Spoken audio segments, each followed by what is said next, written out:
But I need the thing for. Hey. Where's the Missy auto lock? Never. Emi pa. Runari tswani media kan dumeri share ko mesta. Emi pa. Kwala shiseka Vasco mo marago ko sifafa. Sub-Sahara. Where we get it be dusty as fuck. Tinka cha. Hangaza mawaza. The whole champion music. Two, ne? Second one, I don't even know the first one. I listened to even the first one. Rocks. Yeah. And now, like, what I like is they just short. 6 tracks, done. You know, this thing now. Guys. But it's bangers, dog. 2. 2 from everything to Vision, Go Talk, Trailblazers, Starsoft. What does it say? Vision? Ndwana? What? They fencing. There's something they're sweating. They're fencing. Anyway, cameras rolling and action. Yes, sir. What is happening, beautiful people? Ikamalam Usipili, and welcome to another episode of Writings on the Wall podcast. Let's get it. On my right, I've got my G. Now they know who I am. The man with the awkward intro. They know who I am. Let's get it, everyone. We are now 21 episodes in, bro. How you feel about that? Yeah, I think I'm feeling alright. I haven't noticed that we're 21 in. Yeah. Yes. But I think like I'm feeling that there's still more to do. Okay. You know, I feel like there's still more to do. I mean, I think 21 in, it also kind of shows us that there's so much we've done. Yeah. You know, there's so much. Can you pass me the thing? Mm-hmm. What this? Yeah. Are we? So like, there's so much we've done, but then there's still so much to do. Yeah. You know, we're just getting started. Yeah. So I mean, I'm very big on also just like, there's always that one video I always post of just like Thanos sitting down and listening to the birds tweeting. You know, and it's like, I think for me it's that where it's like, okay, now. What is it? What does he say? And then what? I can finally rest. You know? And watch the sun rise to a grateful universe. You know? Uh-huh. So I think it's there like just grateful for the 21 episodes. Sure. But then there's still so much work that needs to get done. That needs to be done. We need to like put in. But yeah. No, 100%, bro. There was this crazy stats that I saw a while ago that officially now 21 episodes in we are. I don't know how accurate it is, but we could be part of the top 1% within the podcasting space, which is crazy. Crazy. Because a lot of podcasts do get started and then they fall off along the way. And I mean, it's tough, bro. It's tough. I mean, we saw the last few weeks for us. The editing, the challenges. I think also like it's even more hard if you're doing like long format videos or long format podcasts. Mm-hmm. Because most podcasts are like, 20 minutes, 30 minutes. And they're done. You know, so it's easy to do those. Recording wise, it's easy. Editing it's easy. Why can't I hear you? You can't? No, but I'm speaking. I can hear myself proper. Can you speak? I can hear myself proper. Sure. Yeah. This guy. Skis, yeah. So, what was I saying? Yeah, so I think it's even more hard when it's like long format. You know, the moment it's like plus 30 minutes, you start getting issues like we have, you know, either it's the sound or it's the space or it's the video or it's the whatnot. You start getting those issues. But like for 15-minute videos, 20-minute podcast, it's usually quite a chilled and straightforward thing. But yeah. Yeah, no, but yeah. We're just getting started. Thanks. I'm excited, bro. I won't lie. I am. I think I was counting to 20 because of that number, of that top 1% thing. Yeah. But now I'm like, actually we're 21 in, and I think from here, this is where the journey actually starts. Yeah. Because we are obviously going to be seeing our challenges along the way, but it's just about how we get through them. Which brings us to today's topic. Today's topic, I want us to discuss a couple of things, but along the line of, or the theme of basically getting ahead, right, in life, and getting ahead in the respective areas, which is like your social space, social domain, professional domains, and No, continue. Yeah, so like how to basically get ahead, the qualities that are favorable or make someone stand out in the different spaces. Both, I think the hard skills or the qualities, like for example, like your hard skills that people know about, and also the soft skills that people generally overlook. Because I'm sure we existing in different areas. We go like for example, me, I consider myself I'll use this word for lack of a better word, but not the diagnosis, like social anxiety. I mean, in social spaces, I'm very awkward. Yeah. It takes a while for me to break out and to actually engage with a couple of people. I do understand why, but for Abanya Bandu, that might not, like for people perceiving me, that might be a negative quality that they're picking up. So like how to basically thrive and how to, do better, or I think exist within other people, also in the professional space. There's qualities, people that are, for example, extroverted might not be a good fit for other jobs, but might actually be perfect for something else. So I just want us to break that down for us. So skills and the qualities, I think, for success in the respective domains. But before we get into those qualities, I think it's just a matter of in your perspective, what would you define how would you define success within a personal space or a social space, an environment? How would you say that person is successful in a social space? Okay. I think for me, I think it's probably someone who's there will be, let me see. I think probably someone who's able to, what's the word? Adapt. Okay. With the different spaces that they are in. Okay. So I would say someone is successful in, say maybe I don't know, your corporate space, or physical or social space or whatever. If you're able to rock up and have conversations you don't even have to relate. I think that's another thing. Most people try to do is try to be relatable. Try to relate to yeah. It's you don't even have to relate to what the other person is saying. But if you can adapt and take yourself out and look at it from a bird's eye view. Sure. So I think if you can be able to do that, then I would consider you as a successful person. But then if you just come in and then it's even if you do converse with the other person, but you're still not looking at it from that bird's eye view, perspective. Do you consider yourself successful socially? Socially? Yeah, socially. How do you? What kind of person are you in social settings? I think so. I think I am a bit. Okay, why? I think I'm a success. No, but because I think for me it's also just because I love chatting to people. Small talking. Yes,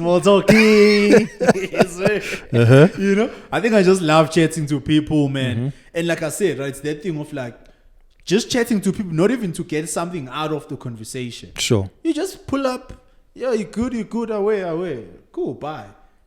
So I think that, I think also because I actually do enjoy the awkward silence. You say what? Okay. That's unique. At some point I would and I think also with most of us, right? I think also with most guys, if you're going on a date or you're going somewhere, it's you don't want to have that social, not social, but that awkward silence. Okay. But I actually welcome it, and it's because I think for me, it's I feel like it is actually very, very natural to have the silence. The awkward one. The awkward silence. Yeah. But the thing is also, the silence is not awkward. It's just your brain telling you. We make it awkward. That it's awkward. Oh no, it's awkward. Let me say something. Yeah. But after that, most often than not, that the following thing you say, you're going to flop. Because now already you in this bubble of oh no, it's silent. Let me say something. Or it's silent. Let me say something. Yeah. And now you're thinking. Your brain just says whatever comes to mind. you know. And I mean, like most often than not, sorry, it's like if you say you're on a date with a girl, Yeah. and there's that awkward silence. Uh-huh. If you now like, oh, yo, it's awkward, let me say something, you end up saying the wrong thing, and the girl cancels you on the spot. You know? First quick. Let me tell you a story actually on that. Sure. This is a sad story. Does it include you either? Yeah, it includes me. Nah, I mean, it's not sad now. It's funny when I think about it. So this is it's first year. Okay. Yeah, well, I'm a small kid from Ekron. Pull up to Cape Town. Oh yeah. I'm there by Clary. Rocking suits and everything. Rocking formal, dog. I ain't playing. Get there on the first. We get there on the first day. Res, we check in. You know, most they take your things there. Usuals, yeah. Check in. I go to the room. I had a single room. I'm happy there because everyone was telling me, dog, first year you're gonna share. Share, double, yeah. I'm panicking there. I get to my room. I'm alone. I'm grand. Yeah. I go get a lock for the door. Everything sorted. So I couldn't have lunch. So I went with my cousin. So I couldn't have lunch because I didn't have the lock. So he went to get a lock for me. Yeah. So then I didn't have lunch. Or so you just chilled in the room. I chilled in the room, sure. waiting because I'm thinking, hey, people are gonna come in and steal my stuff, things, bro. And then he comes through, gives me a lock, but it was after lunch because catering was serious. Yeah, so comes in after lunch. I'm like, yo, I'm hungry, dog. Yeah, it opened at 5 for dinner. Yeah, opened 5:30 up until 8. Yeah. I thought I'm waiting. 8 o'clock hits. I go to the dining hall. 5 o'clock hits. I go to the dining hall. I'm the first one in the line. Yeah. They give me my card there. I go and I park a dog. Juicy. Yeah, everything. We used to have dispensers. Yeah, but also it dispense all the different types. Song. I'm hungry. I go chill there in the corner alone. Yeah. As I'm about to chow, I look up. There was a table there in the corner, there by the toaster. There was a toaster there and the other one on this side. Yeah. I look up. Hey, dog, one of the guys there. The table is packed, dog. Table is packed. The homie says, come through. Yeah. Yeah, I'm like, yes. What am I going to say when I get there? Sure. Sharp, I walk, and I hit the walk of shame there. I walk to the table. When I get there, the guy is like, yo, man. He's like, yo, what's up? Sure. Yeah, at the time, I'm not comfortable, with English. Yeah. I know how to greet, hello, how are you? I'm good, thanks, and yourself. Yeah, he's like, yo, what's up? I'm like, yo, this guy's throwing me off. I'm like, I'm fine, thanks, and yourself? Yeah. He's like, no, we're good, man. No, man, why are you sitting alone? Come through, join us. Sure. Yeah, I panic. Yeah, so I say, no, actually, I was on the way out. Oh, bro. Okay. No, my tray is full. I take the tray, I go put it in that tray. The tray rack, I was out. I was out, dog. I was out. I didn't chow. No, I was hurt, dog. I was hurt. Luckily, the bro, one of my bros, Uvuyo, I think he went to fetch Isonga. Yeah.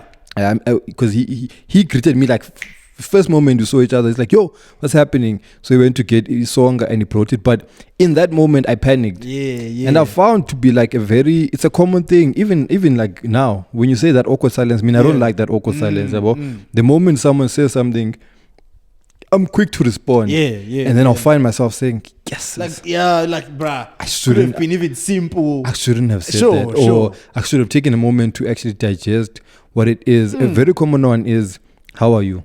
Exactly. What do we say? Fine. Fine, thanks, and yourself? Person says, I'm fine. And then it's done. And it's so automatic, right? You don't even think, just fine, thanks, how are you? But how do we get comfortable with that awkward silence? I mean, I think for me, dog, it's like, I feel like I also wanted to say something, right? That you see now, you narrating the story, it feels like, it's something that was happening so slow that it took 5 hours. Yeah. But it was so quick that when you were in your room, you're like, what just happened? Facts. What just happened? When I was walking out, I was like, what the hell just happened? What just happened? Yeah. Because it happened so fast. But where I want to go with that is, even with the awkward silence, we always think like, it's so long, but in actual fact, it's not even like as long as we think it is. You see what I mean? But we always think like, and then we were quiet for 30 minutes. That time it was like 5 seconds, or Sure.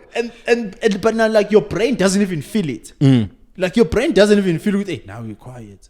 Hey, okay, what do we do now? Yeah. Like your brain doesn't, because naturally that's how it like, okay, let me chill, let me process what is being said, and then let me come back. So I think that's the first thing for me. I would say, like socially being successful would be that awkward silence and being comfortable. Being comfortable. Even like when, I mean, you saw it, man, with like lecturers when they're presenting at UCT or whatever module you're taking, right? Sure. Like you have one lectures where you get in, the lecturer is just like talking. You know, slide 1, da, da, da, da, slide 2, da, da, da, da, slide 3. You're like, hey, yo, okay. Chill out. You know? And then, I mean, and then what is it? Lecture's done. You go out, you do whatever else you do. But like, you see lecturers that are like, know their thing. They chilled. Okay, guys, lecture what? Slide 1, da, da, da, da, da. Takes a pause. You know, chills. Looks at you guys. I bet. Comes back. Slide 2, you know. So even with us, when you like maybe doing a presentation, I think also that's where I've learned it, even from work, because I've always just been like presenting so much with like for clients or rather at clients. Sure. You know, so where it's like when I'm presenting, I always speak, and let the awkward silence come in. Speak, then keep quiet. Then speak, then keep quiet. Rather than just trying to run through everything at once. Because then that doesn't feel normal. Yeah. It's like, what is this person doing? Because then we don't talk like that. You know, yeah. Like we don't talk like that. And then obviously it just gives all like, this person doesn't even know. That's time you know your thing. You know, that's time you know your thing and you know what you're saying. But the fact that delivery was out. Yeah. It's already like, forget about this person. They don't know what they were saying. You're mentioning something now that I think is quite important, which is it's that the like you're saying, the confidence. Yeah. You know, Yeah. the lecturer who speaks very fast and rushes through the presentation, and the other one who speaks slow and embraces that awkward that silence. Yeah. Because I mean, we call it awkward silence, but it's just silence. It's just silence. For every day we have silence. Like, exactly. If me and you, I mean, now we were driving to buy food. Yeah. There were moments where we were silent, but then we can't even recall them. True. You know, Yeah. because it was happening so fast. Then we're speaking again, like, okay, sure. But like now, if you're chilling with someone new or like of a higher position than you, you know, or like it's a girl or it's a boy, and then you nervous or whatnot. Maybe you're very self-conscious, you know. Then you're gonna be like, hey, but then we've been quiet for so long. Let's 20 seconds. 21 seconds. That time it's like 5 seconds, you know. So I think it's that. So the first thing is silence. So basically, just being comfortable with silence. I think so. Because the moment you qualify to awkward silence, it's about the context. Like you're saying, we were quiet on the way to get food. It wasn't awkward silence. It was just silence. Yeah, just naturally we're silent. Okay, we're listening to the music we were playing. It's like, I bet we're just silent. So it's confidence, and then I think so. And it's beneficial. Look, people are always drawn to the people that always come across as confident. Yeah. There's another quality though that I think is quite interesting, which is not being agreeable. Okay. Not being agreeable and not being agreeable. Is it not being agreeable? Ne? I think so. So wait, like, what do you mean, like always not agreeing with people? Yeah. So I get it. There's type of people that are agreeable, which anything, yes. So I'm a people pleasers basically. You know, if you say, yo, dude, let's do this, they're like, okay, yes. Even if they don't necessarily agree with that.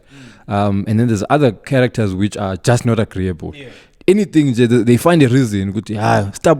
We call them stubborn. Yeah. But anything that you say, they have to find a counter for it.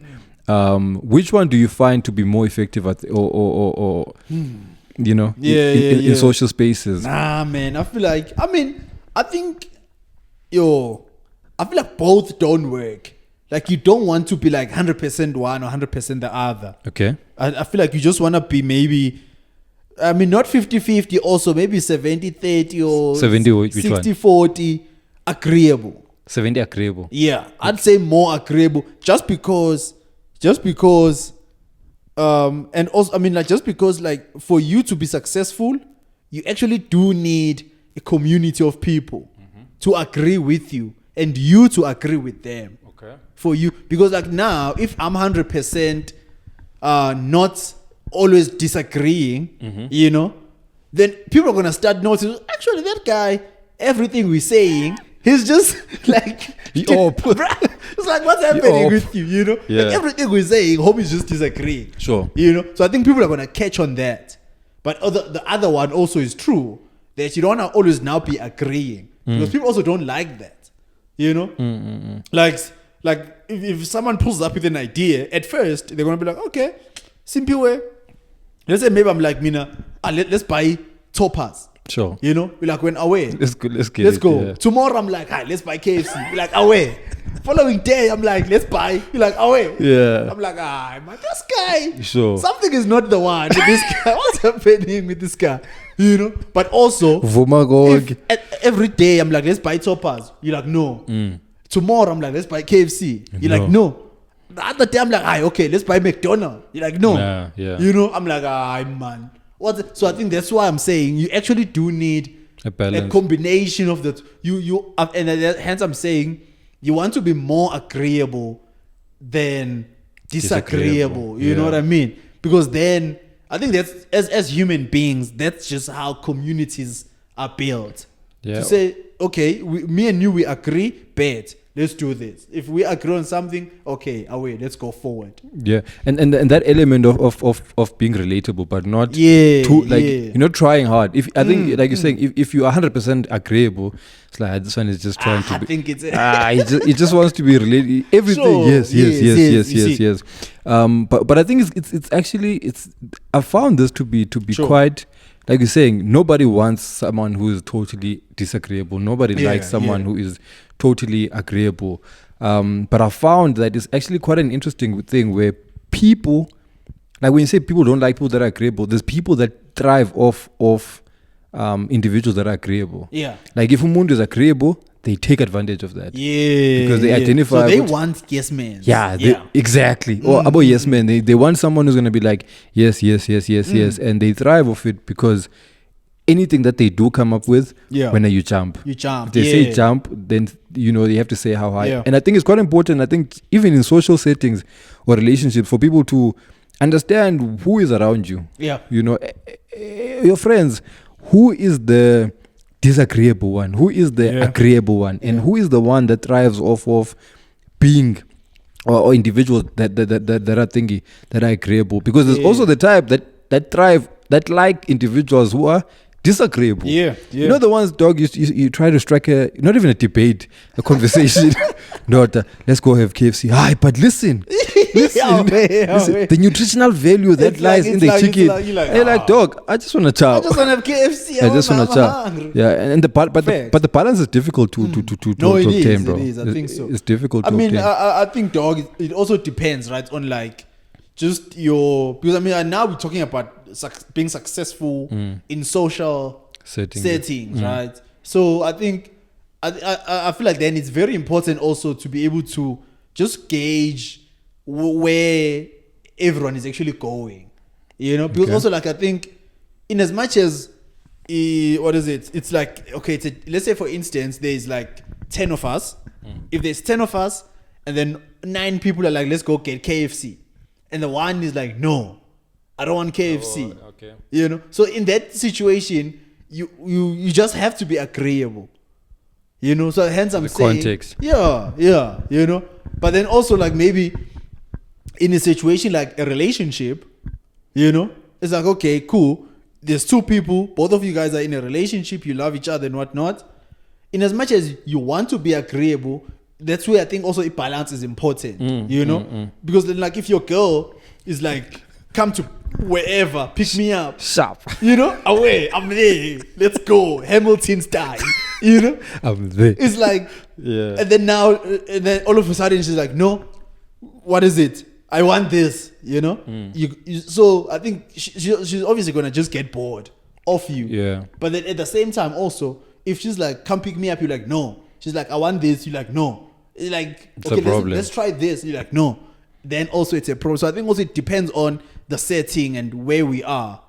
So in a relationship, it's different. In a friends of 10 people, it's also different at work. It's different at home. It's also different. So I think there's that. And it's a very important skill, I think. Being able to read the room.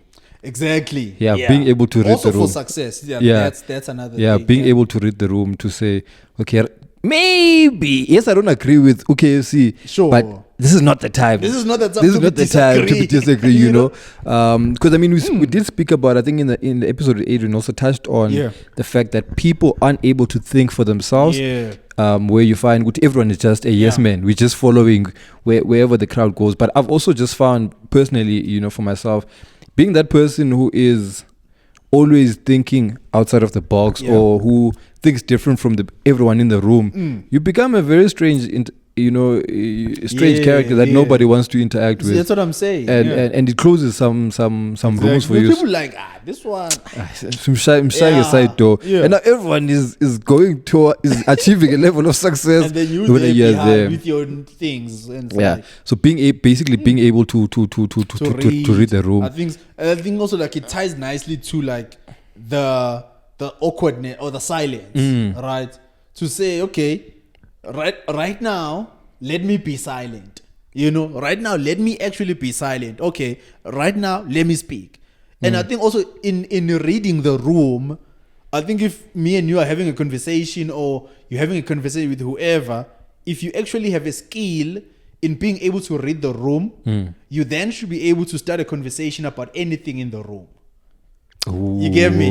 Like if you're able to read the room, yeah. You know, I can start by Vaselina, there's toppers, there's like you can like Osipio has been drinking a lot of water today. What's happening? You know? Or like, hey, these guys what's they always keep on checking their phones. Like you're reading the room. If you're able to like properly read the room, then you can easily start conversation about anything in the room. You within know? That context, if you're able to like, because I think also reading the room, people always define it. How do people usually define it? It's like, you know, the energy. Yeah. You need to know the energy. Just know. Yeah. You know, like just read the room. Yeah. Like not bad, but I think like, excuse me, like in the conversation, not in the sense of actually you being successful. Because like I think if let's say now. Let's say we at a networking event or something, you know, or let's say we at Mall of Africa, you know, or whatever mall, and we're just cruising there, we're walking, buying whatever we're buying, and we see, I don't know, like let's say maybe we see CEO of Sony Music, sure, you know, and we're like, damn, we want to make music, you know, we want to make music, but it's at a mall, you know, it's like even if you pull up to the guy, he's gonna be like, bruh, I'm with my family. I'm at a mall. You know? Read the room. You know? Can we not? Maybe you can find me at, I don't know where the Sony offices are at. But thing like that is also, I think, reading the room. You know? So it's same thing with, I mean, now, me, I'm in the corporate space. You know? Like if I see a CEO by the corridor or in the lift or wherever, read the room. I don't have to not be like on the elevator. I'm like, hey, yo, listen, I have this great idea. Sure. We can make money like this. I'm like, bruh, we're in an elevator or like we're in the toilet by the stalls. Like, hey, bro. But check this out though. Hey, I got you see what I mean? We're getting out of the hood with this one. You see? Like you can say a good morning, have a good day, bye. Peace out. But then if you're unable to read the room, you're gonna find yourself in those awkward situations, and in a lot of them, because even celebrities, they usually do share this to be a difficult thing where my fans pull up. I'm with family chowing there at a restaurant. Hey, can I please get a picture? And they generally don't appreciate that. There's this culture now where people pull up to people. I saw a video of Justin Bieber. On I think on YouTube, paparazzi was walking up to him with the camera, no consent, no nothing, to his face, and he's like, "Yo, bro, listen, put the camera away, let's talk, let's have a conversation." And the guy's like, "Bro, just put I know what you're trying to do. Put the camera away, let's have a conversation." And I think if that guy was able to read the room to understand, in that moment, yes, he is doing his job as a paparazzi, but in that moment, he could have just said, okay, let me put the camera away, have a conversation with listen to this Umchita, guy, yeah. and maybe he would have gotten something better out of that, because people really do appreciate someone who can see you go, okay, now is not the moment. Let me just let the person be. But this thing is,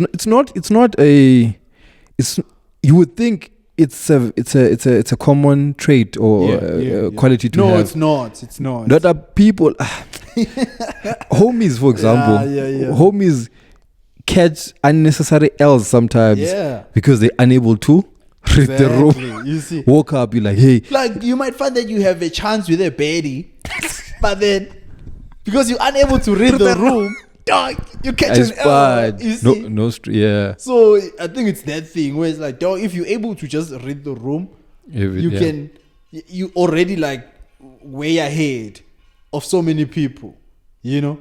Because so a lot of us actually, I think we're not up there. Yeah. And it's also just as important to, I think when you say read the room, abanye bantu might think it's about backing off, you know, and it's not that. It's just just knowing when to. I think deliver that proposal, or when to ask for that number, exactly, or when to invite for, you know, if it's a and we're singing there, you can't be asking for a number. Dog, I'm in church. Read the room. You know, read the room. Like, I mean, like, listen, dog. I feel like even if it's right, you can still ask for the number, ne? But then, like, during mid praise. No, not mid praise. We're praising. Yeah, so that's what I'm saying. Like, hey, yo, what's up? Yeah. But like, that's what I'm exactly that, right? Guti, actually, don't now, if we are at our end, don't now come with things that are out of context. Sure. Oh, because the context is church. Yeah. You know, the context is Sisek Awe. How are you sliding at church? I've never done. I don't know. I might need to try it out though. You gotta have a lie, dog. Dog, I don't know. Yo. Yeah. Nah, I wouldn't. I wouldn't. It's not a space, eh? Yeah, it's not. Yeah, because I think also when I'm there, it's like I'm just there with God, my relationship. Yeah. You know, so I don't want to now be like, hey, yo, but then, you know, drinks after this, you know. By the way. So, dog. So I think it's there, right? Like also reading the room. Because I think most, like I said, going back to like most of us guys always catch L's from girls. Because you come in, let's say I don't know, at a mall. You know, if you're coming into someone and you're approaching them at a mall, then whatever you say should be in that context around there. Same thing if I'm coming to and I'm chatting with a CEO or I'm chatting to someone big or of a higher position than me or whatnot. Whatever that I'm saying or the context should at least be close to. But what homies be saying, homie pulls up, fucking number, my baby. I'm just at a mall. I'm trying to buy food. I'm trying to, fucking number, my baby. Sure. Like, what's happening? It's not the time. It's not the time. It could be maybe a few minutes later, but that can't just be your opener, you know? Yeah. So... And all of this for me is just, it's screaming, because it requires a level of, firstly, self-awareness to be aware of yourself. Like you're saying, if you're going to be talking about that silence, to say, okay, how do I actually feel about silence? For me personally, I'm cool with silence if I'm alone, right? Of course. But if, you can't be talking when you're alone. Hey, yo. It's important to have a conversation with yourself every now and again. I'm cool with silence and I'm alone. Like, pause. What else can you do when you are alone, though? Talk is important. It's to converse with yourself, to be like, yo, think out loud, right? Think out loud. Yeah, thinking out loud, and then you engage, then you laugh, maybe. I see. Every now and again. Every now and then. You know, sure. So you know, it's for me, like if I'm in a social setting, like I said, I think that I'll say it's social anxiety, because I'm like, yo, the silence, hey, it's very awkward, you know, and very often with people that I'm not used to. I would find myself maybe sometimes thinking, should I say something? Should I not say something? And then in that silence, I'm busy battling whether or not I should say something to the person next to me, which it's very unnecessary, you know.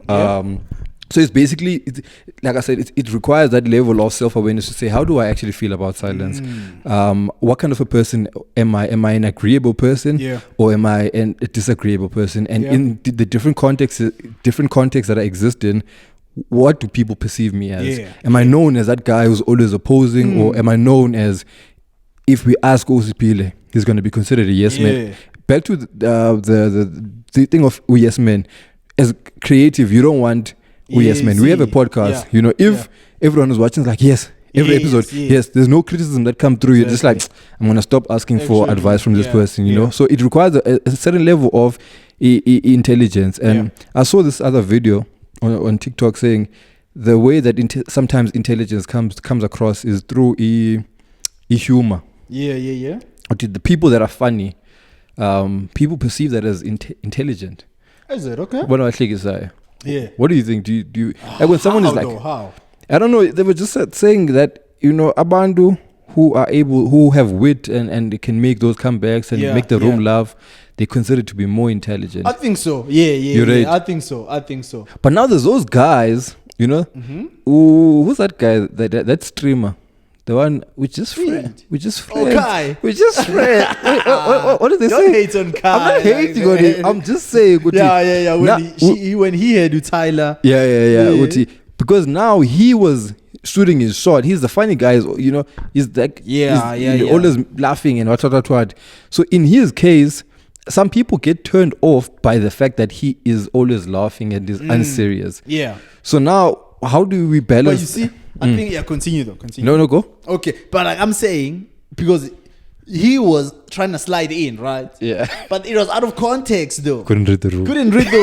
You see what I mean? So I think it's that. But I'm just talking about just people. There's just people in general that don't like, and I don't want to make this in a romantic setting, because even with friends, like this one is always unserious, laughing. They're always trying to make things laugh. So what's your take on that? Because the guy says people see abantu abahlekisayo as with humor as intelligent, but now there's another group of people who say people that are too funny are just eternal. I feel like I'm probably on both. Okay. Yeah, I'm probably like on both schools there, because like I think being able to like come back with a rebuttal or something witty or whatever. Sure. That obviously speaks to your intelligence, like social intelligence, right? Okay, yeah. And just how quick you can rebuttal someone. You know, and I mean, like, whether you're funny or not, then that's another case. I think, because then there's that part of just the way you communicate, the way you can actually rebuttal someone. It's actually quick, meaning like your brain is actually working and always thinking ahead, rather than just chilling and sitting on the couch and not knowing what's happening, you know. I want to come back. I want nothing. Just there. And your opinion. So, you mentioned, I think, an important word there, which is communication. Which is quite an underrated. Tool. Fact. Something that we all need in our arsenal. In our arsenal. Is arsenal bag. Communication. How critical would you say communication is?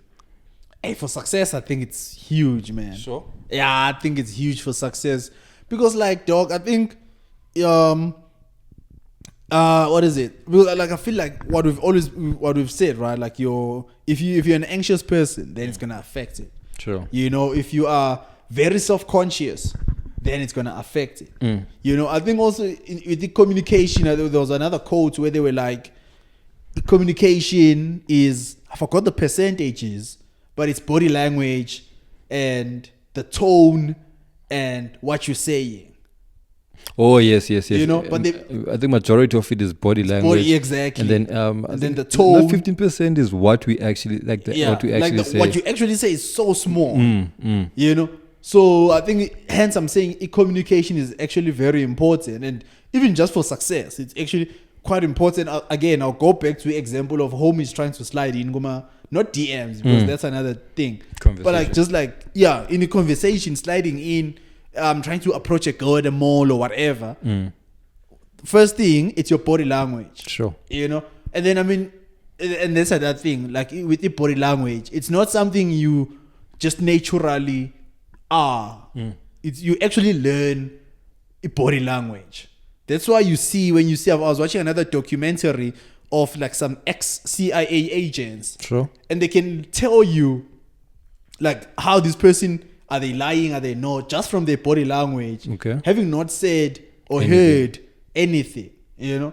So like if I'm talking with you and I have my hands like this, you know, you can see, okay, this person, it could be that he's closed off or whatever, or he's trying to maybe keep something away from me. You know, if I'm seated like, you know, some funny ways, then that person is showing something off. But there's like so many. But like that part of like, okay, if now say a guy approaches a girl at a mall or wherever, at church, yeah, you know, but exactly that, right? Guti ekaweni, body language might be alright, but the tone of and what you say might be off. You get me? Sure. Because ekaweni, it's not wrong to ask for a number, right? You can ask for the number at church, but I think what chows a lot of the homies is the tone that they use when they're asking the number. And because now it's like, and I think I don't know what tone should be used, you know, but like if the person you're asking for a number can feel that this is doesn't have to do with church anymore. It's not pure intentions. It doesn't have to do with church, and that has to come. It comes from its tone, right? It comes from your tone, even maybe body language. It comes from your but what you say is like, okay, no, can I have your number, or can we talk about this further, or whatever.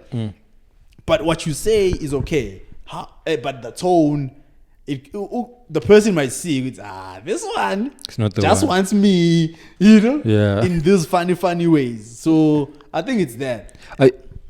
Do you think you're conscious of your body language just on a day to day? Yeah, I'm not. You know what? I'm not. Dog. I'm not. But are you conscious of other people's body language? Nah, I'm not. I think for me, I think like I did read about body language when I was still in high school, though. Okay. In metric, I think I did read about body language. So I think just in that, I'm not gonna say that I'm like self-conscious. Like every day, every minute, I know. Okay, no, let me sit like this and that. But then I think now it's almost like subconscious to me. Then like, okay, if I'm like doing a presentation or doing whatnot and whatnot.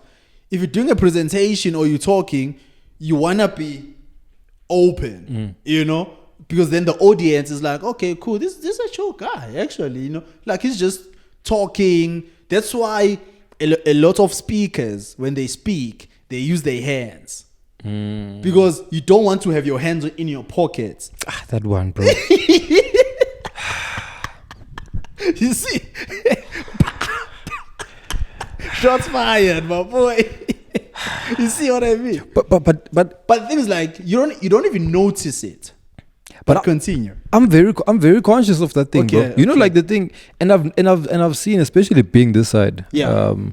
I've seen quite a lot that people, they just do it. Yeah. Like putting their hands in their pocket, and it could be just a personal thing, and maybe I do it. I don't know. Yeah, you know, I'm not conscious of it, but you know, for me that has always been like something. I mean, I didn't do public speaking or any of that, but I've always been told that if someone speaks to you with their hands in their pockets, especially speaking to a crowd, they are undermining the crowd.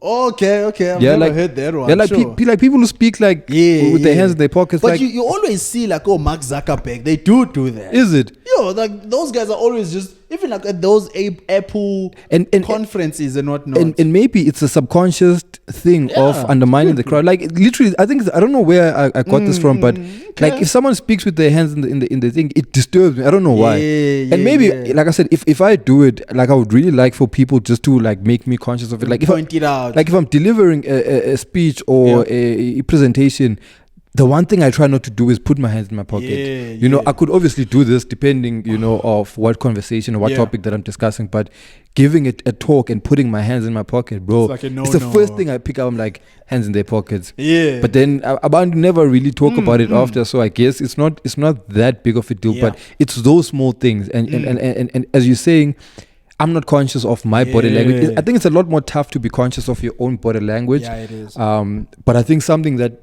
kind of puts you ahead, back to what we were discussing, is being able to read people's body language before someone actually says something. As they walk into a room, as they are seated, how are they seated? What are they doing? You know, there was this video I was watching about body language and talking about the feet. Yeah. If you're talking to someone and their feet are facing the other, like away from you, they, you know, maybe they don't want to talk to you and stuff. And some of these cues, social cues or body language cues, you can pick up when you are not in the situation, but when you are in the situation and the nerves and everything. And that you just go blind. You go blind. I mean, it goes back to the silence thing. Right? Yeah. Like when you're in it just like, hey, what's happening? Yeah. But like for someone who's outside and watching you guys speak, they don't even see like, okay, these people are just normally talking. Sure. So I think it's that thing also that like with the body language, you know? Yeah. I don't think we notice it consciously as much. Yeah. But then it is there.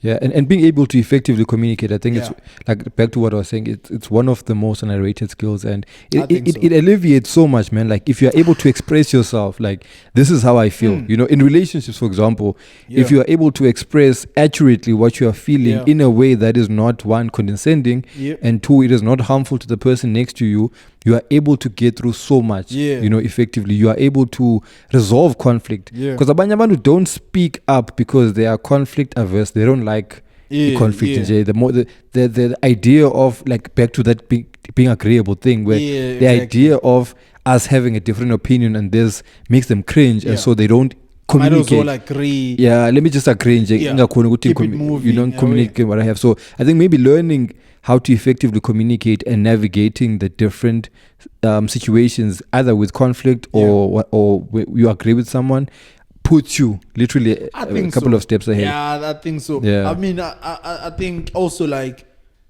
because now if you don't even have to like be the best, you know, like best communicator, an orator, you know, in the world or whatever. Sure. But I think just like the bare minimum of like knowing when to say what and how to say it, you know. So I think just if we can have like we could be like far. What did you say? What you said it was social intelligence. Yes, having that social intelligence. Just having that, right? Because I think also, I don't know who was it, man. That's why they have, because you see, like if you look at what is it called? An IQ test, where people were saying like an IQ test, in as much as it's an intelligence thing, it's actually it only measures like your science or your STEM intelligence, is like it? Your maths, science, technology. I don't know what else. What is STEM? I don't know, engineering and whatnot. Oh yeah. You know, yeah. What is the E? Tell me, man. You're asking someone who's in health. What's the E? Let's check. Check it. Yeah. I think it's engineering though. Yeah, no, I think it is. It is. Now we'll check though. But like you see, so they were saying how those IQ tests, they just measure that the analytical part of the brain. Yes, like the analytical part, but it doesn't measure the social parts of the brain, and that's how emotional intelligence EQ test came in, where now they try to measure like your emotional intelligence and your social intelligence. I don't know how they do it. I've never taken one, but that's how they try to now say, okay, in as much as we have Albert Einstein and all these guys, and they're very high IQs, they actually have very low EQs. You know, and so it's like, but then you find other people that have high EQs, low IQs, and then other people are just like in the middle with a nice balance of both. There was something I saw today. Yeah. It's insane. It wasn't the first time I saw it, but I heard it. It was about, I think, in the more in the professional space, right? Someone was saying, "I'm A students usually work for I'm C students in business." Yeah. And maybe it speaks to that, to say the A students have a very high IQ, so they're able to think and they're analytical and it's great. Yeah. But for example, they don't have the social skills and all the other stuff necessary to maybe start a business that is successful, that can get a banya bandu. Now, I want us to just jump maybe onto the professional space and maybe like a couple of hard skills that you've found, because we see this soft skills. You know, I'm adaptable. I'm communicating, teamwork. What are some of those hard skills that you felt these ones have proved to be I don't know, beneficial and allowed you to progress kahle lapha emsebenzini? Yo, I think, dog, just being computer literate, man. I think being computer literate can take you so far. You know, and I think that, I mean, like, what is it? Entry level coding can take you so far in the professional space. You know, because I think now, like, coding is basically everywhere. Health, there's coding. Finance, coding. Marketing, there's coding. You know, I don't know, business, agriculture, there's coding. Sure. So I think, like, as a something that someone can say, okay, bet today I'm learning, I'd say probably coding. Coding, dog. Because now I think, and it's also like, it's not hard to learn. It takes time to learn. Yeah. You know? So it's not like now it's like, yo, I'm going to study medicine. Yeah. No, it's like it just takes time. In a year, you can literally be like an entry level coder. I've tried Python. Yeah, I know. I've tried. And like what's crazy is now, like, you can now, and I don't know if I told you, but like it sets you apart. Because if you come to me and tell me I'm a physio, like, I'd bet. But if you say you're a physio that can code, I'm like, hey, yo, hold up now. What?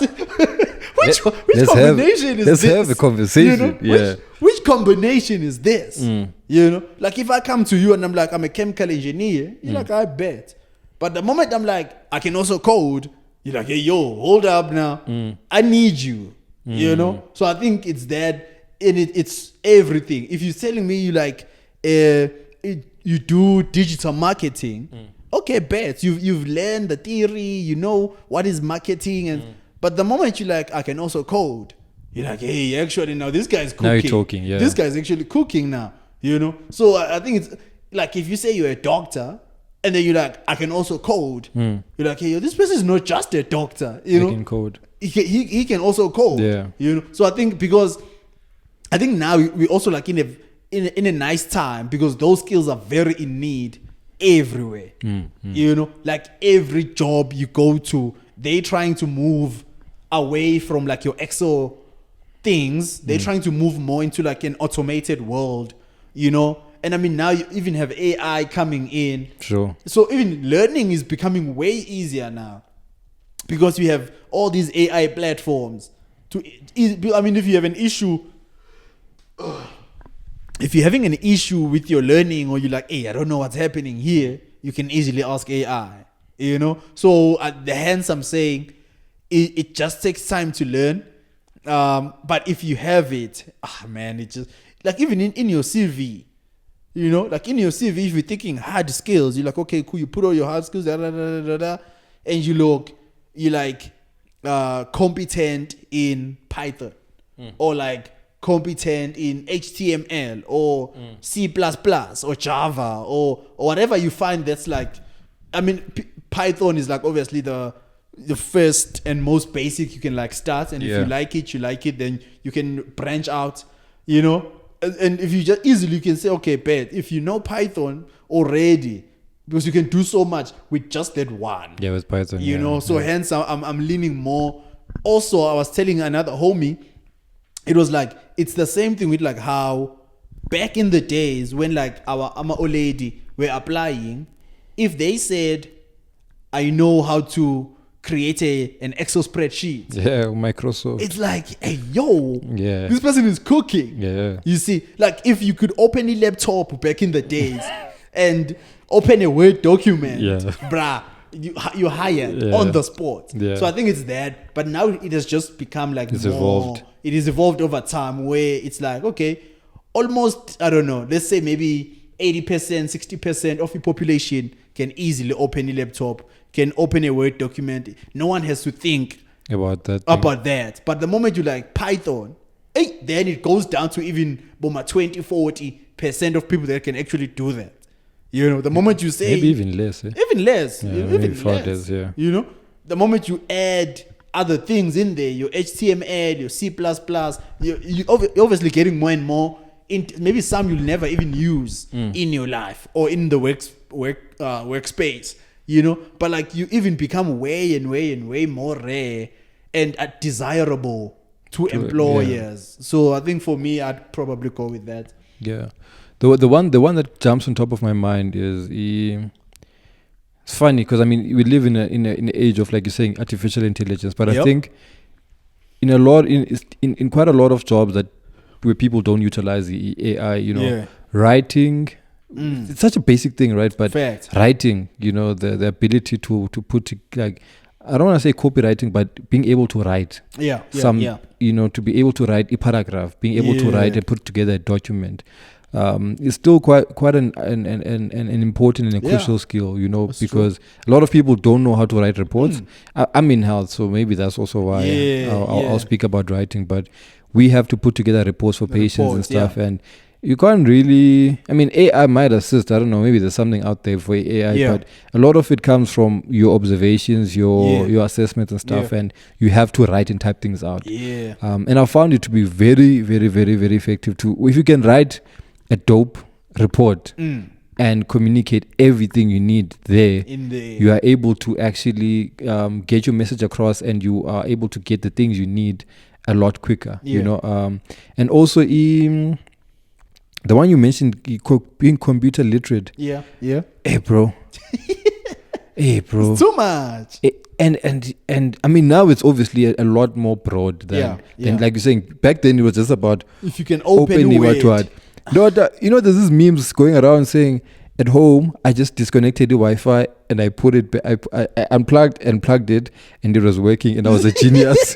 You know, you still find the same things in the workspace where a computer it just needs to be needs troubleshooting. You go there, you troubleshoot, and then suddenly it's working. It's like, oh shoot, this guy knows his thing. You know, and I think from there, if you are computer literate, and it's funny because we are on computers, a lot. I mean, your phone is crazy. You know, and if you can transfer those skills into an actual computer and learn on Microsoft Excel, even the basics, or Microsoft Word, Microsoft PowerPoint. I was watching this thing. There's a lady on TikTok and Instagram who does Microsoft Excel.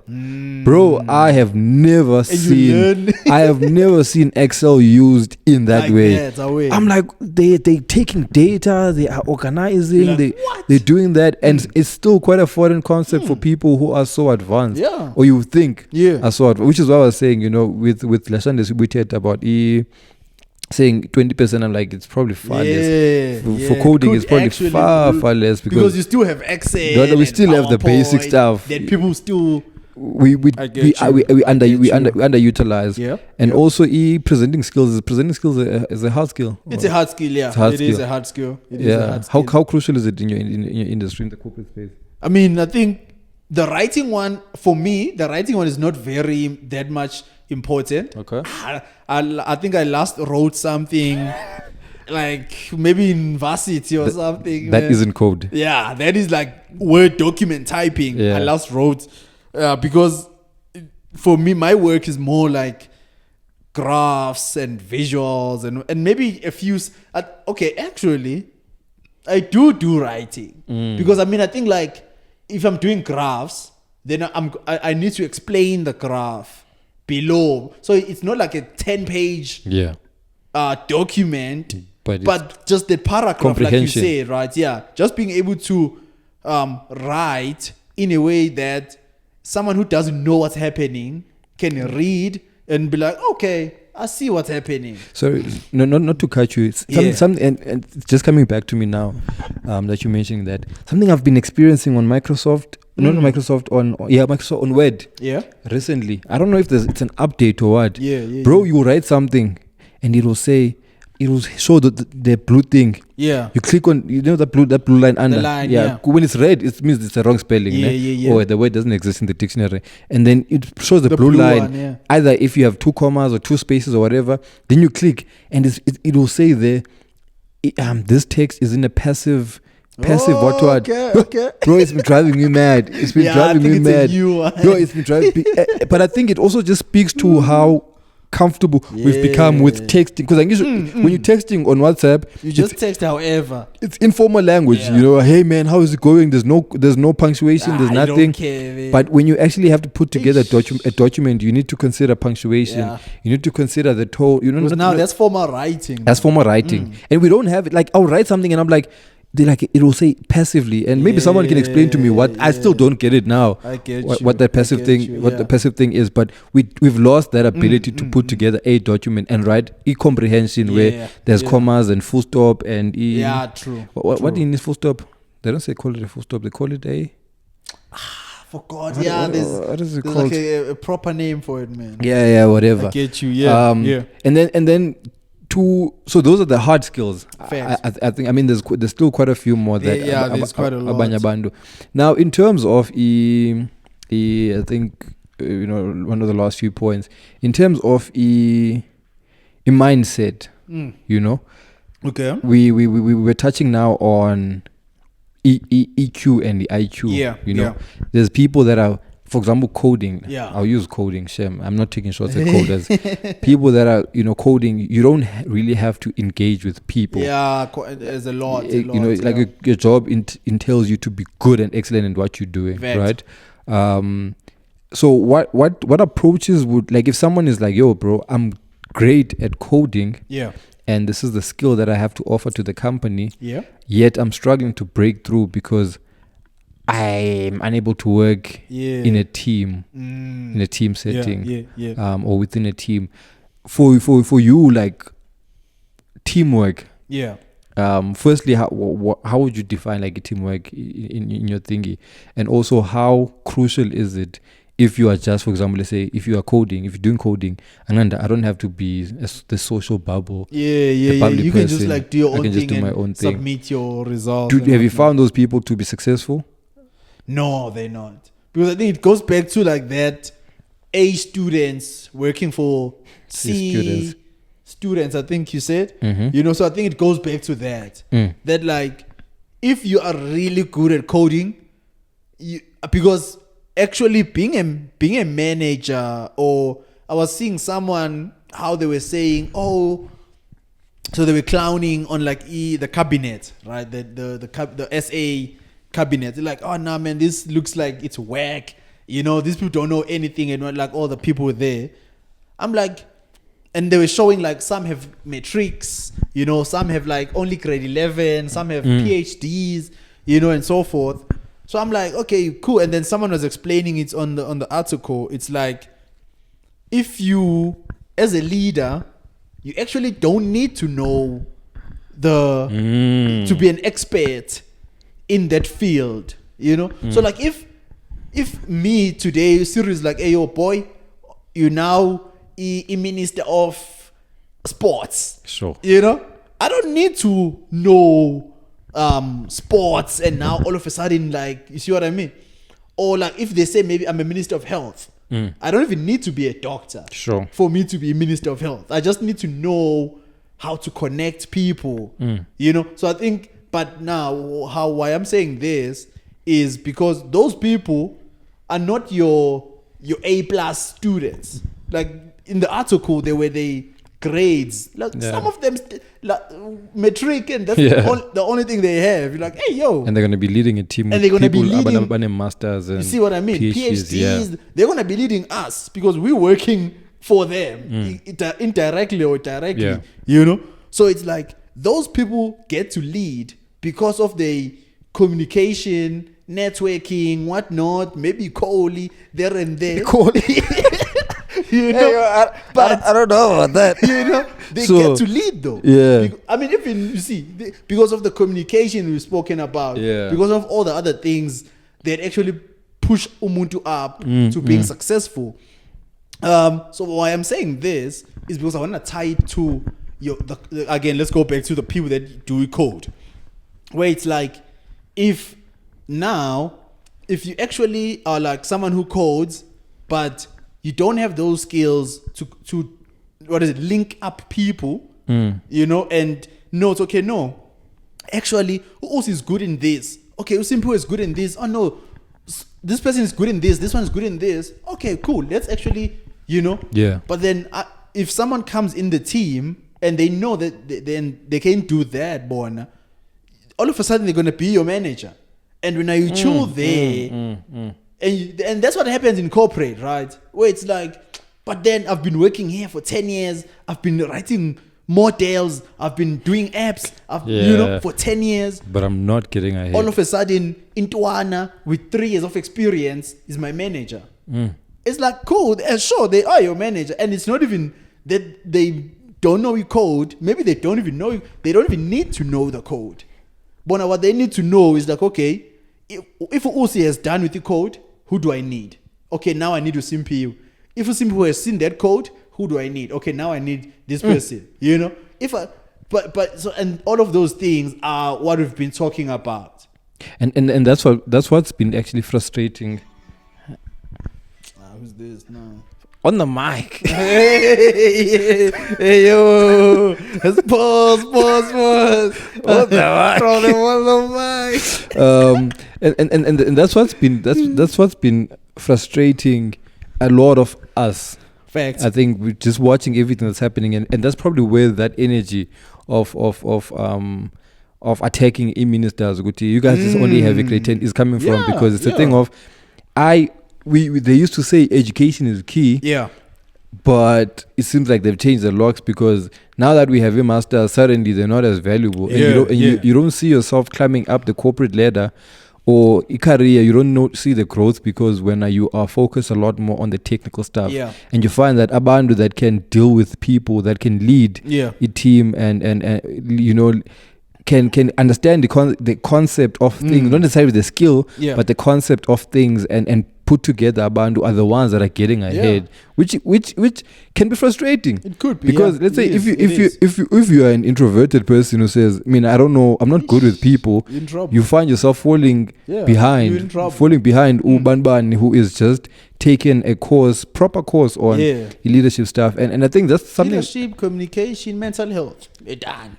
And you can kill it. Yeah, with just those. Yeah. You know, I've taken a behavioral psychology course for 3 months. What's that agile thing? Agile. Yeah, what's that agile thing? There's an agile. I've been seeing it. In corporate, they do. Yeah, it's called agile. Yeah. Agile something. Yeah, and people who take those courses, which I think I want to say to people also who say education is irrelevant, you don't have to. I think instead of going to get a degree, you know, it's important for you to equip yourself, even when you do have a degree, to continuously equip yourself with courses. Yeah, 100%. You know, if you know, FNB has the 50 rand courses that you can take through Udemy, and the courses are really there. Some corporates, private companies even have Udemy for free. Yeah, you understand. So I think it's quite important for you to really equip yourself, not only with, for example, Excel or whatever, but you are not a manager yet, but take a leadership course and see what it does for you. Take a communication course and see what it does for you. In the next years or 3 months or whatever months, you might find you might be like, oh damn, actually I'm now needing this in an interview, and I'm like, oh no, but then I took a course somewhere. And when you were touching now on the behavioral psychology and like all the things, so I just want to quickly, if we can touch just on the growth mindset. I think the psychological element of success. Okay. You know, having a growth mindset, you Yeah, know, yeah. what that means and how important it is. I've already touched on it to say A bit, yeah. taking Lama courses is part of having a growth mindset. You know, Facts. there's something we saw now just before we started recording. They got Carol Dweck's concept of growth versus a fixed mindset, and it was described as, I could be butchering it, but it was described as people with a fixed mindset are individuals that see, like, will do something expecting a particular outcome. Sure. And when they don't get to that outcome that they desire, they have failed. And the effort was null and void. It was useless. Yeah. Whereas Carol Dweck's concept is basically every effort that you put in contributes towards a growth. Yeah. You know, whether you make it or not, you are still considered to have grown in that particular area. You know, I started the podcast. Maybe you started the podcast and you say, I want to do 10 episodes, you do 2 episodes, and you fall. Having a growth mindset or a fixed mindset, saying, I failed in this podcasting thing. I've wasted 2 months of my time and I am done. You know. Whereas on the other side, it's quite important for us to value the things and the efforts we put in, regardless of whether we fall or not. But in fall down 7 times, get up 8. Get up 8. You know. But we don't have that. Yeah, we don't have that. I think that's something a growth mindset is also a hard skill.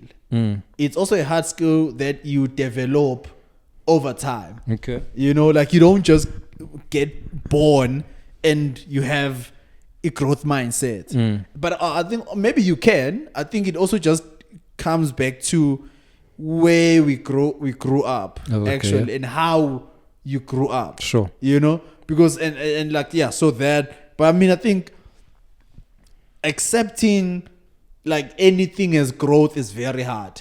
I feel like, you know, it is. It's very hard, dog. I always see, like, even with myself with the gym, like always with myself with the gym, man, it's like sometimes I skip one day, then I feel so bad, man. You know, I'm like, damn, you know, like even if like maybe I skip the whole week, and that time I tell myself, listen, no, skip the whole week, you know. I'm like, but then I could have done so much, you know. But I think if again with the example at gym, it's like with the gym, you still need to rest. Right? You gym, you rest. You gym, you rest. But it's like, so that is all in part of the growth or the growing in your gym process. Journey. Your progress at gym. Yeah. Right? Where it's like, okay, because then you don't have to now gym until the resting is part of the growth and the progress, you know. So I think it's very hard just because how we grew up. I don't know. Yeah. I do feel like, and a lot of people also, I mean, maybe they will relate, just like how hard that is, you know, to say, okay, actually, and I mean, it's also very subconscious, right? Because you don't even, it's not like you subconsciously say, I want to have a fixed mindset. You know, I don't think you subconsciously just like, I know, Mina, I like having a fixed mindset. I think everyone would like to have a growth mindset. And I think it's also another thing that ends up inhibiting a lot of us when it comes to like trying out ideas. Yeah. You know, because I would like, maybe, you remember when I was telling you, asking you about like where you do your printing, hoodies and whatnot. Yeah. What do you want to do? Now I wanted to print some hoodies, man. But like I wanted to print hoodies. I went to like Josie, CPT. I checked out some suppliers there. Okay. I checked out some hoodie suppliers. You know, but then after that, I just got lazy. You know, I I forgot about it. I'm like, I bet, cool. I kept it moving. You know. Yeah. But you see, it's. I wanna hear about it later after this, but we need to talk. But you're right. You know, something that you're touching on now is basically you're saying we weren't born with a fixed mindset or to say a growth mindset. And I think part of our foundation phase, like especially of schooling, you know, how we've always associated failure and pass. You know, as and it was rough. If you feel like a teacher would tell you, dog, when are you not going anywhere in life? Yeah. Straight you Straight know, up. and it almost felt like there wasn't any room for growth. I mean, if someone is getting 20%, they've put in effort to get 20%. Yeah. And from that 20%, we can always try to build. Yeah. But somehow it's like those type of students were always pushed to the back to say, there's no hope for you. Yeah. I'm going to focus on the people that are getting 80, and then we see if we can't top up got 20, you know. And that has become a way that we process a failure as well, to say, if I fail, then I've gained nothing. For example, you saying you tried this thing, your hoodies, you went to check out my suppliers. In the process of you doing that, yes, you might not have a hoodie, but you have learned about suppliers, you've learned about the printing places, maybe you know about embroidery and different types of prints. And just like all the prices and the money that goes in. Exactly. Right? So in that process alone, you have grown. Exactly. Yes, you don't have the product as of yet, but you know more now than you did before. You were even thinking about, maybe let me approach this thing. And that's what I'm saying. It's such an important thing. You also touch on, like at Jimmy, you feel bad. It's the same thing with me. I'll say, okay, I'm going on this, I'm going to stay off sugar, whatever, for a week. Then I stay off, and then I fall off. And I'm like, damn, I've taken my L. But the truth is, now I know how it feels to not have sugar in my body for a week. Yeah. And I can always use that as a reference point when I want to do it again. Yeah, to say, okay, I've done a week. Now let me do 8 days. Yeah. Now let me do 10 days. Yeah. And let me do 2 weeks. And that's essentially what that growth mindset is all about. It's about embracing every challenge and every effort we put in. Acknowledge it. It's as important as any other effort that you put in, and keep knocking on those doors. If you fall, you get back up. If you fall, you get back up. If you don't, then sharp, you don't. But ultimately, you would have learned and you would have grown. There's no such thing as you've wasted your time doing A, B, C, and D. Nah. You've learned something from there. And then another element or component or trait, I think, is also contributes towards it plays a huge part in terms of the psychology, in terms of success, is resilience and growth. We do have a full episode on resilience, but like just being resilient. And it also goes back to the growth, right? The growth. And that's why I was saying, like, it's something you learn over time. Yeah. You know? And I think also, and I mean, like, that's why I love gym so much. Because it also teaches you about being resilient, right? The idea of you coming in, not being able to lift 2 kg. But then you know for a fact that if you can try lifting 2 kg for 1 month, the following month you'll be lifting 3 kg. Yeah. You know, the following month you'll be lifting 5 kg. Yeah. And so forth. And so I think that's why, like, mentally, it teaches us that to say, okay, and it doesn't even have to be gym, right? Some people like running. Yeah. If you're a person who likes running, the first day of you running, you're not going to run a marathon. Yeah. You know what I mean? Yeah. Like, you can't just wake up and run a marathon. But you might be able to run 5Ks. Yeah. You know? After running 5Ks, you're like, okay, this is actually easy. Let me maybe try now 8Ks. You run the following day, you run 8Ks. You know? By the time the year is ending, you're running 50Ks, you're running 20Ks, and it's like, oh damn, way back I was running 5K for an hour. Now I'm running a marathon for an hour. Yeah. You know? And so I think it's that also, like, it's things like that. I think resilience and like training our willpower, I think we best get that if we are physically putting our bodies under stress. Yeah. Voluntarily, not and our minds as well. And our minds, facts. You know, but I think we learn that, like, if you can wake up and say, okay, you know what, today it's 6 a.m. I want to go for a walk.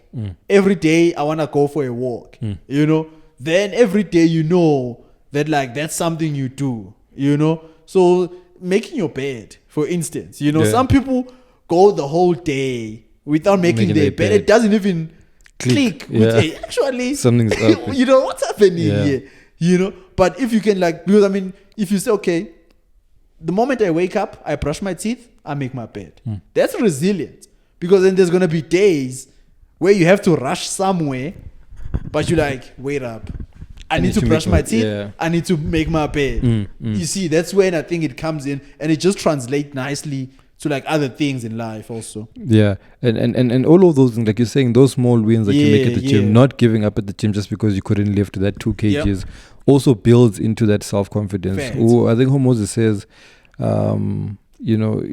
what confidence is what the way to build confidence is by having undeniable proof that you are who you say you are.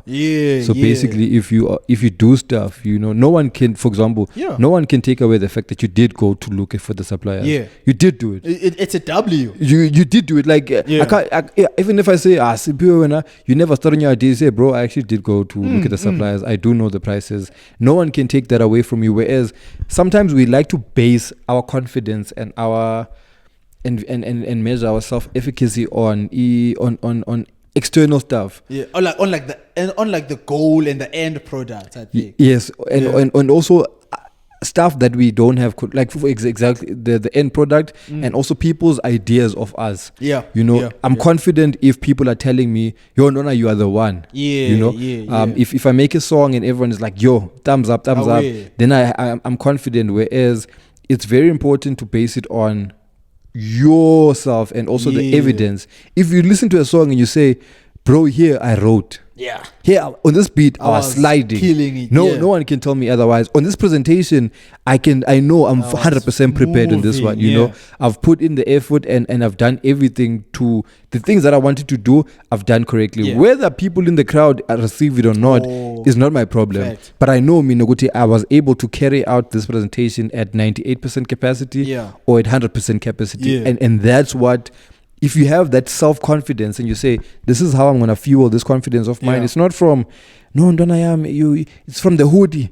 At the end product. No, it's from the fact that, yo, dude, I actually did get up and I did try to do these things, and I've carried them along. But look, there's quite a lot of these things, but we've mentioned, I think, the soft ones, the hard skills, and generally things that Abanya Bandu would overlook, which is, as we said, it's good to have the academics and the masters and stuff, but also try to take those courses that actually speak on how to deal with people. Because existing every day. Because we are social beings. 100%. We are social beings at the end of the day. That's too much. I'm also gonna try to work on that silence thing. I'm gonna put myself in thingy. Like, put myself in. I mean, like, you go to Ekawin, so that's a nice place to like experiment with it. To exercise the silence. And the thing is, like, also what's nice is Ekawin, even if you get it wrong, it's not gonna feel like, oh damn, there's nothing to lose. That's what I'm saying. I mean, there is. What are you losing? People will think you're weird. Like, this guy is weird.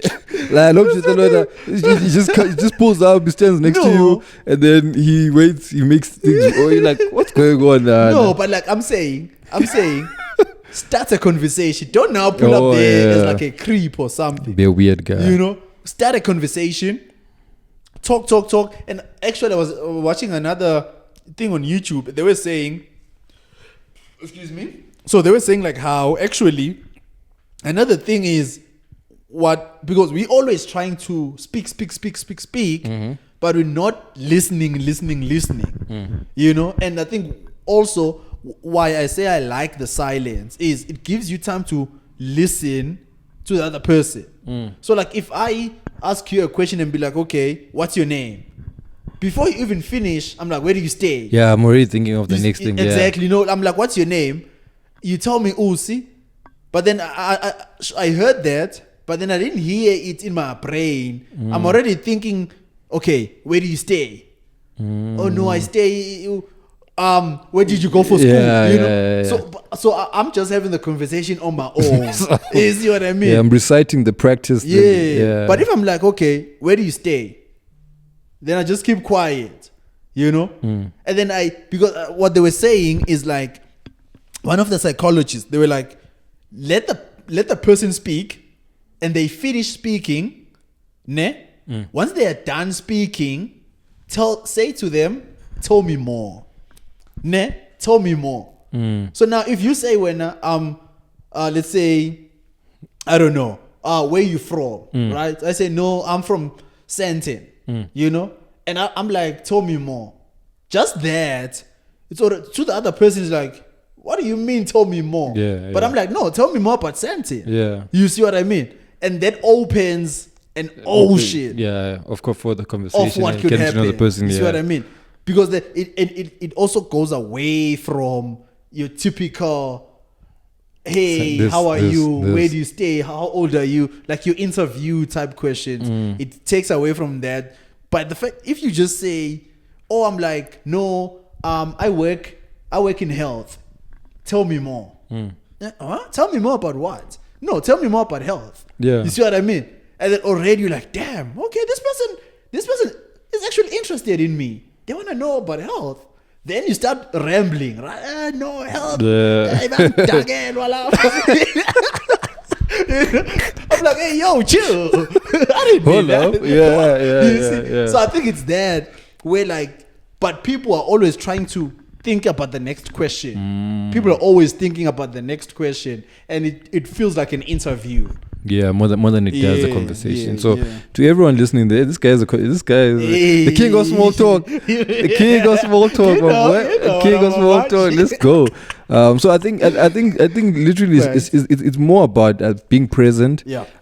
Being comfortable. I think with the silence, being an active listener, listening to the person you're talking to actively, and in that way you can actually draw things to talk about. I'll try it. Tell me more. I'll try to see what I'll give you feedback on the other episode. On the other episode, I'm like, hey, I tried this. Hey, it wasn't working. But I think it's something that I genuinely need to work on, because, like I said, the way that I build relationships also it's not. I'm not good at building relationships because but the people that I connect with, you connect proper. But so the ability is there. I think it's just about breaking that ice and getting. Being in those spaces, and being able to build that rapport, having a good rapport in Abandu. But other than that, man,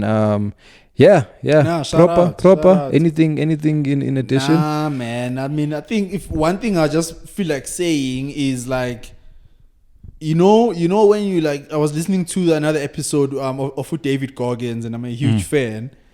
He was saying how he was saying like, you see, when you feel like you've applied yourself for like 90%, 95% in whatever you're doing, he says that's actually when you're at 70%.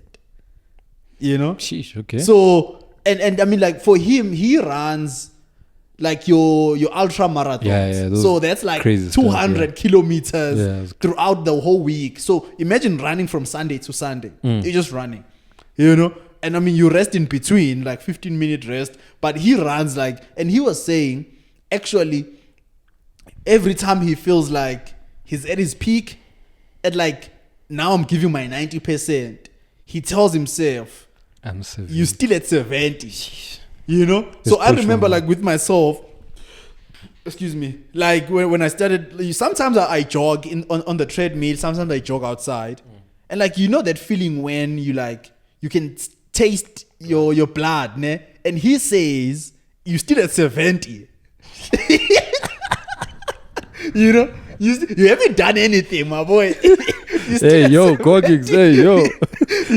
But this is a guy who ran and broke his toes or whatever. So he's an extreme case. But I think like what I'm living with is that to say not even gym or running or whatever we do, whether it's at work, whether it's a presentation, whether you're on a date with a baddie, whether you're at church, whether you're a mom, dad, friend, boyfriend, husband, because we think like, oh no, let's say for instance, we say in a relationship, you're like, yo, today I bought my girl flowers. I'm so romantic.